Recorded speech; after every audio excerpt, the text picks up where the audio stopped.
Watana dolanmagyň täsin şerti. İstanbul howa menziline öýüne gitmek isleýän 70 töwere raýat uçara garaşýarlar. Aprel aýynyň 4-nde İstanbul howa menziline Türkmenistana, Ukrainadan gelen talipleri we käbir kesel adamlar alyp giden uçara minmek üçin 500 golay adam toplandy. Ol günden bäri ýene uçar bolar umydy bilen 70'e golay adam howa menziline garaşýarlar. Howa menziline baryp garaşýan raýatlar öň bir näçe gezek Türkmenistanyň konsullugyna ýüz tutupdyrlar. Ýöne olaryň jogaby garaşyň bolupdyr. Soňky aprel aýynyň 4-üne bolan gatnawda diňe konsullugyň beren sanawynyň daşyna hiç kimi uçara almandyrlar. Raýatlaryň aýdyp bermegine görä İstanbul howa menziline işleýän bir adam 20-sinden bärde uçaryň bolmajakdygyny, ýöne 200 adam toplansa Türkmenistan bilen habarlaşyp Türk howa ýollarynyň bir uçaryny goýup biljekdigini aýdypdyr. Türkmenistan 2020-nji ýylyň martyndan bäri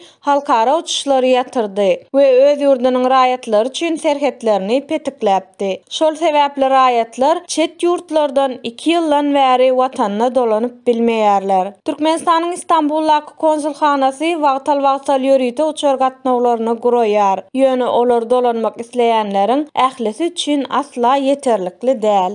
Yollar açılsın! Yollar açılsın! Yollar açılsın! Yollar açılsın!